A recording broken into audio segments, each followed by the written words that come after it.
Como aplicar o contexto histórico bíblico em uma pregação?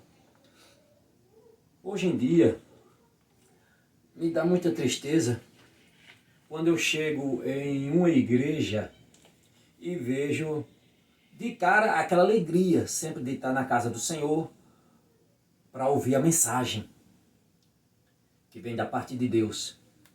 Espera-se daquele pregador, daquele pastor, daquele homem de Deus que ali está, uma pregação fiel às Escrituras. Que ele chegue ali, ele esmiúce o texto, ele expõe o texto fielmente como está ali. Mas muitas das vezes, é como eu disse, que me entristece, quando o cidadão chega, pega o texto e assassina o texto. Ou seja, ele é um assassino de textos. Ele é um exegeta. O que vem a ser isso? Ele pega o texto, lê o texto, fecha a Bíblia e agora começa a meter brasa e falar coisas que não tem nada a ver, enaltecendo o homem, glorificando o homem, tem sabor de mel, Deus vai lhe dar vitória, só isso. E nada a ver, ele lê o texto, joga o texto, fecha a Bíblia, joga o texto para lá e não tem compromisso nenhum mais com o texto. O compromisso dele a partir de agora é só agradar o seu público e nada mais. Ele não cumpre, eu penso que ele não sabe muito, eu não estou falando de todos, mas muitos hoje em dia. E principalmente, muitos não sabem nem o que são as ferramentas hermenêutica e exegese bíblica. Muitos não têm nem noção que é isso.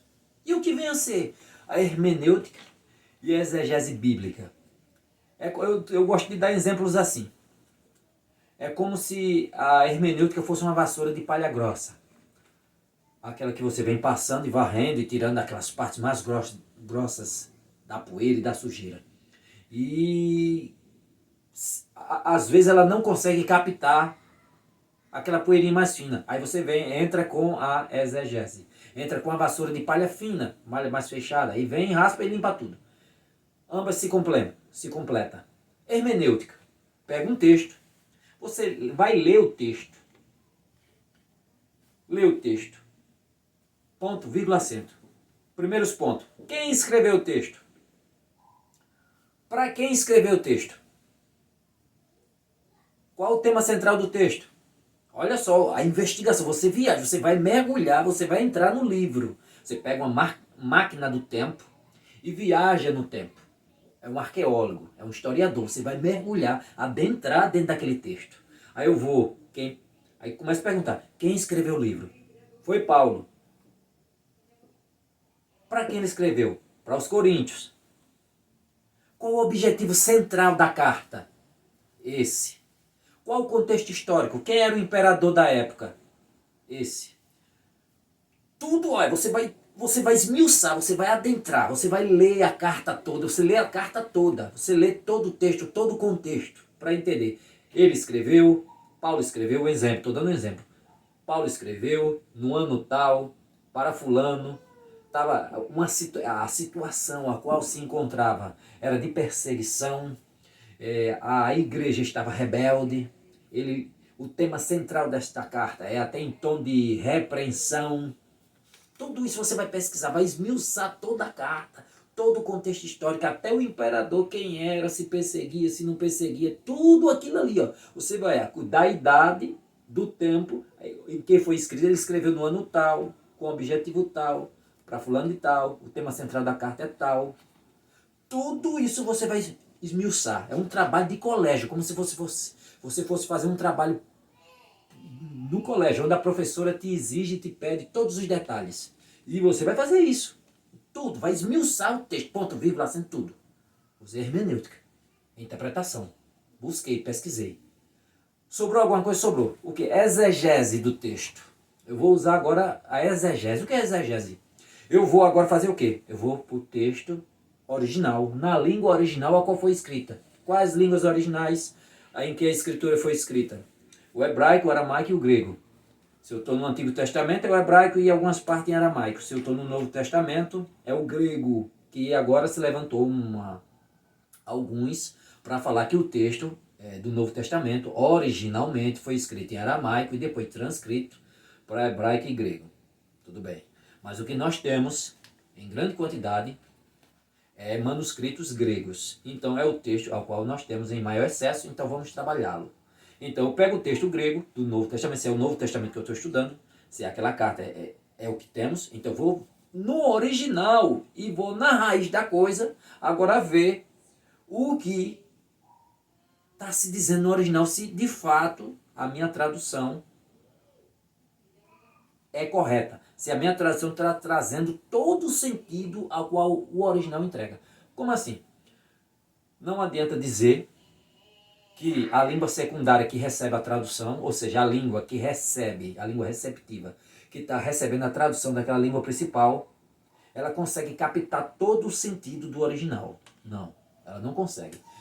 Tem coisas que sim, tem passagens imensas, inteiras, que sim, consegue-se sim, mas tem outras partes que não. Mas não é porque é antigo. Hoje, atualmente, se você pega um livro, hoje, escrito originalmente na nossa língua, português, e for levá-lo para ser traduzido para o inglês, vai ter expressões nossas que lá, no inglês, não vai ter uma plurivalência, ou seja, não vai se ter uma tradução exata daquela palavra para lá. A mesma coisa é lá.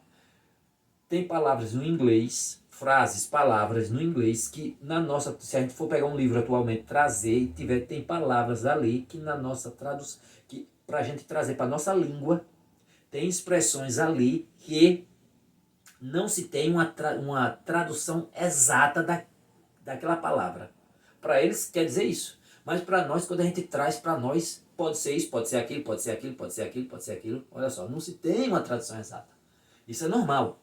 É a mesma coisa do texto, quando trouxeram a Septuaginta, os 70 anciões de Alexandria, trouxeram a tradução do hebraico para o grego, do Taná, ou seja, do Antigo Testamento. Tem expressões no grego que não é capaz de captar toda a beleza do hebraico. Se aproxima. É como se tem no nosso meio expressões como, por exemplo, amém. Amém é um acróstico, ou seja, uma sigla. Amém é uma frase. Mas muitos acham que amém é só uma palavra, não é uma frase. Uma frase do povo judeu, dentro da cultura, daquela língua. Aleluia, também é uma frase. A gente tem como para nós só uma palavra, muitos é uma palavra, mas é uma frase. E muitas outras. Então, é de extrema importância você ter conhecimento, você subir ao púlpito para não assassinar e não ser causa de irmãos ser levado ao fogo por causa das suas heresias que você está dizendo, ou a sua falta de conhecimento, levando milhares ao buraco por causa da sua má vontade em pesquisar, da sua falta de preparo, da sua ignorância bíblica. Você pode ser o causador de milhares de irmãos que estão se perdendo por causa da sua falta de conhecimento. Você tem que ter muito cuidado. E outra. Outros têm sim conhecimento. Muitos têm sim. Mas tem preguiça. Ou usa o texto, manipula o texto ao seu bel prazer para extorquir as ovelhas. Para extorquir. Não tem aquele prazer, não tem aquele amor pelas ovelhas de ensinar, de expor. Pegar um texto, vou ler o texto, vou explicar o texto como o autor escreveu real e depois vou aplicá-lo. Aí sim eu posso pegar um exemplo do cotidiano. É um exemplo nosso, que se Deus repreendeu aquele povo que está naquela situação assim, com certeza, as Escrituras dizem, o Deus das Escrituras é o mesmo ontem, hoje e sempre, ele não muda. Se ele repreendeu porque o povo estava nessa situação, a mesma coisa faz conosco hoje. Aí você leu o texto, você pesquisou, estudou, esmiuçou o texto, todos os porquê, como eu disse, foi no original, viu as expressões, tudo certinho, traz o texto confiante, o ensino real do texto, e dali você tira exemplo para a nossa vida. Aí sim.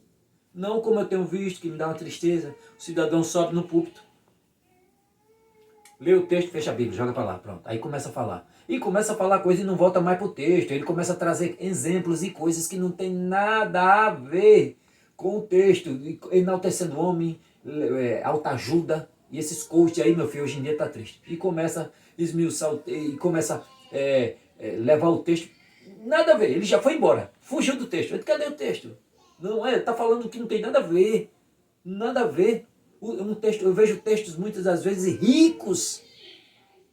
textos ricos em detalhes, textos ricos em detalhes, e o cidadão não trabalha o texto, fala de qualquer jeito e pronto, acabou. E tornando grande parte dessa geração, não todos, lógico, tem homens compromissados, mas grande parte dessa geração, ignorantes bíblicos, analfabetos bíblicos, com suas ideias, porque muitos vão pesquisar, mas a grande massa esmagadora engole aquilo, absorve e vai repassando e fazendo uma geração de analfabetos bíblicos, sem base histórica. Outro ponto que eu quero trazer aqui, um exemplo real, a qual eu digo que você tem que usar tanto a hermenêutica, porque, como eu disse, quem foi que escreveu, por que escreveu, qual o tema central da carta, em que ano, qual era o contexto histórico, tudo aquilo ali ao redor, qual o tema central, era em tom de quê? De repreensão, de exortação, de motivação, de puxão de orelha, qual era todo esse pano de fundo. E depois vai para o original, aí usando a exegese. Aí vou agora penetrar no original e ver se de fato o que quer dizer, se está condizente mesmo com a minha tradução, se está de fato. Porque hoje temos uma gama de traduções que muitas das vezes tem uma tradução que diz uma coisa, uma diz uma coisa, outra diz outra, então vou no original. Ah, irmão, como é que eu vou ler no original? Não há desculpa. Antigamente até se tinha, mas hoje não se há desculpa. Por quê? Porque eu pego os tradutores, os programas de tradução, e pego a frase e traduzo. E aí eu vejo o que de fato está dizendo. Por exemplo, 1 Coríntios capítulo 4, versículo 1. Veja só, eu já vi uns incrédulos manipulando esse texto, e os irmãos que não têm um pouco de conhecimento termina se deixando levar. Vejam só o que está escrito. Pegue suas Bíblias aí, se vocês tiverem a oportunidade. 1 Coríntios capítulo 4, versículo 1.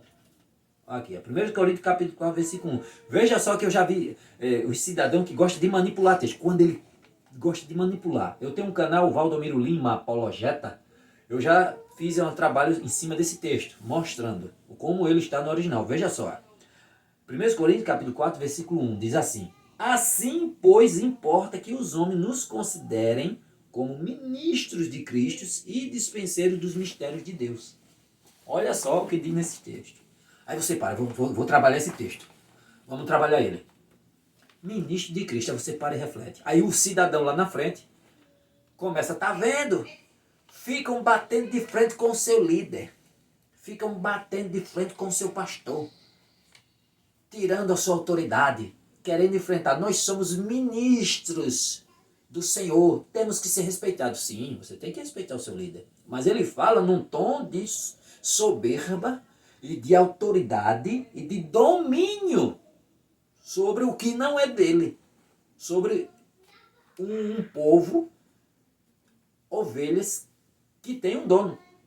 Mas ele se insurge. Aí muitos irmãos veem ele falando, ele manipulando, aí olha assim. Aqui tem dizendo. Essas traduções mais clássicas, João Ferreira de Almeida.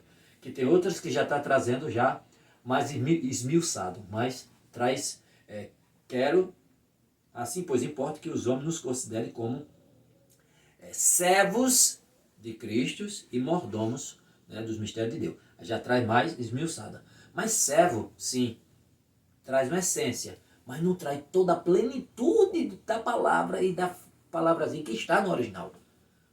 Aí você olha assim, aí diz, oxe.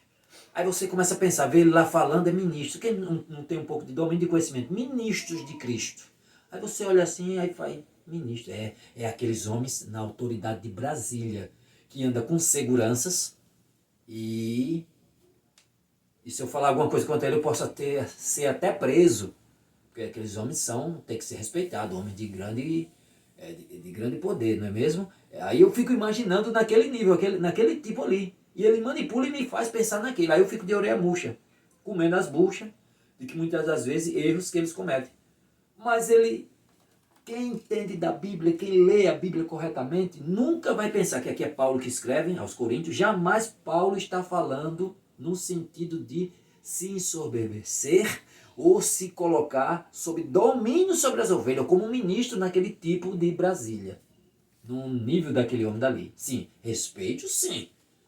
Respeitar um homem de Deus sim. Mas não no tocante a domínio, a qual muitos usam. Mas como está escrito? Aí tem tradução que traz servos de Cristo. Se aproxima, mas não traz todo o sentido. Aí você vai no original.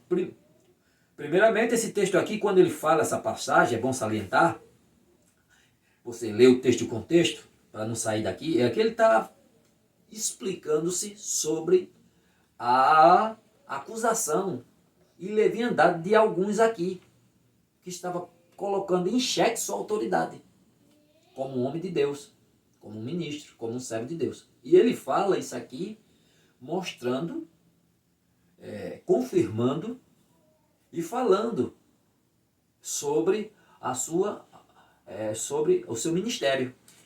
Pois bem, aí você vai no original e aí para tirar dúvida, aquela Bíblia a qual eu tenho várias Bíblias, eu sou um apologeta, então eu tenho que ter várias para ter, tu tira teima, e depois no original para ver qual a que mais se aproxima. A que mais se aproxima é que poderia dar um sentido melhor a nós, sem, não menosprezando esse nome ministro, logo, lógico, mas não é nesse sentido de Brasília, mas muitos vão compreender assim. A que mais se aproxima é no sentido tocante de servo, servos de Cristo, mas não no tocante no original. Mas o que é que está lá escrito no original? Você sabe o que está escrito no original? Vamos para essa segunda parte aqui, que diz assim, dispenseiros, mordomo, sim. Dispenseiros, o que é dispenseiro? Tem tradução que já traz mordomo. Sim, mordomo, aquele que administra uma casa, aquele que administra algo, que auxilia, aquele que recepciona pessoas a vir à casa de outro, que administra algo, que toma conta de um patrimônio que não é dele. Sim, de fato. Nós, servos, um pastor, um líder ou qualquer outro, administra e toma conta de um rebanho de pessoas, de rebanhos, servos de Deus, de humanos, de ovelhas, que não pertencem a ele. Sim, no sentido. Agora, e esse dispenseiro? Pasmem vocês que ainda não ouviram isso. Assim, pois, nos importa que os homens nos considerem como ministro de Cristo. Esse ministro, o que tem lá no original? A palavra que se encontra lá no original, no grego ao qual o texto foi escrito, é hyper.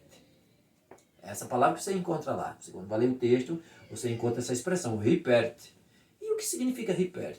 Hyper, ou alguns pronunciam também hypereto, era literalmente ao pé da letra. Olha só, aí fica difícil aí você trazer para a nossa língua. Aí você tem que pegar a essência do que significa. Então, essa palavra significa, traduzindo ao pé da letra, remador, ou aquele que rema. Olha só, poxa, aí você para e reflete. Está escrito isso lá, remador, ou aquele que rema. Poxa, botaram ministro, ou servo.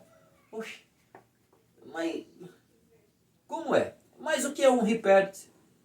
A qual Paulo se refere e traz aqui, no sentido da coisa. O riperte, ou remador, aquele que rema, nos tempos de Roma, nos tempos ali de Paulo, daquela região, existiam-se escravos. Se existisse hoje no sentido, no tocante literal, como daquele tempo, trazendo hoje, nesse tocante ao qual eu vou dizer, a gente estava perdido, viu? E muito estava perdido. Quem tivesse no SPC e no Serasa, que são milhares, iam ser escravos do sistema, escravos do governo. Naquele tempo, tinha professores escravos, médicos escravos, que muitas das vezes eles, como assim eu posso dizer a palavra exata, eles se enganchavam em suas dívidas, arrumavam dívidas e ficavam sem poder pagar, como muitos hoje. Rapaz, contrariei, arrumei dívidas aí, fiz dívidas que agora não posso pagar. E agora? Naquele tempo, o que é que acontecia? Você seria um escravo do governo. e ia trabalhar de graça para o governo, se fosse um professor, se fosse médico, até você pagar a dívida. Ia trabalhar de graça. Você deve, eita, eu arrumei uma dívida de 100 mil reais. Eita, e agora o governo disse, você vai ser meu escravo. Você é professor, vai trabalhar num colégio público, ensinando de graça, tantos anos, até você pagar a dívida que você arrumou. Hoje é SPC e Serasa, mas naquele tempo você ia pagar com trabalho, ia trabalhar de graça, ia ser um escravo do governo. Então se tinha essas coisas. Já no tocante a crimes, certos tipos de crimes, era condenado, Roma era especialista em certos tipos de condenação. Tinha alguns tipos de condenação que era a crucificação.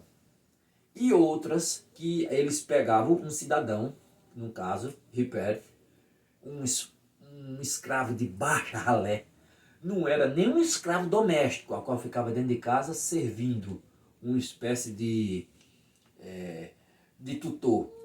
Não, ele era um escravo de baixa ralé, porque de acordo com o nível de crime, ele perdia o seu nome, com todo o direito civil, e ia para as galé. Galé era aqueles navios de madeiras enormes, que você vê em filme de Troia, né? Aquele filme grego, aquele monte de remando. Esse é o nome Ripper, remador, aquele que rema. Você perderia seu nome, ia ganhar, agora ia passar a ter um número de acordo com a posição do remo a qual você, a posição que você ocupasse, e ia ficar ali pro resto da sua vida, até morrer sendo um escravo de Roma, a pão e água. E o movimento do navio, do remo, era de acordo com a batida do bumbo. E ali você ia remando e sendo um escravo, perdia seus direitos e ia ser um escravo daquele navio, espécie de motor. Não só você, como vários. E se adoecesse, que com certeza ia adoecer a pão e água, só nesse massacre, ele pegava você, jogava lá nos porões e deixava lá você até terminar seus dias, até morrer ali. Veja só como Paulo se refere. Um servo, um escravo, alguém subordinado ao Senhor. Veja só o que está, quando você faz a exegese do texto, quando você penetra na história do texto, quando você esmiuça o texto, mergulha dentro do texto, o que é que você encontra? É claro que para você trazer, como é que eu vou trazer uma tradução dessa, uma expressão dessa para o meu contexto? Como é que eu vou trazer? Vou ler, vou ter Ripper, aquele que rema, um remador. Aí cabe a pessoa que tem paixão pelas almas, aquela pessoa que tem paixão ensinar o que tem lá, para mostrar a vocês o que é. Mas muito não, pega um texto como esse, um texto pequeno, mas cheio de riquezas, cheio de detalhes para se trazer, mas eles não trazem. Eles manipulam e enganam e se insurgem como grandes autoridades para esmagar o povo. Não, são servos de Cristo, à disposição das ovelhas, cuidando de algo que não é dele, administrando com paixão, com fervor, com amor, com cuidado, com prazer, de ensinar, de instruir, de alimentar com a palavra de Deus. Mas muitos não, assassinam os textos. São exegetas. A exegese, como eu disse, é a interpretação, vai-se no texto original e traz ela corretamente, como assim o é. Exegese. Mas a exegese é quando você força o texto a dizer o que ele não diz. Você assassina o texto. Você lê o texto, fecha o texto, acabou. E aí começa a dizer coisas que... Cadê o texto? Ele está dizendo coisas que não tem nada a ver com o texto. E é essa a história. E é esse o contexto histórico que está no texto. Meu Deus, aí me dá uma tristeza. Eu olho assim e digo, eita. Isso aí, muitos deles não entendem nem o que... Não sabem, nunca ouvi falar nem de hermenêutica, nem de exegese. É fogo.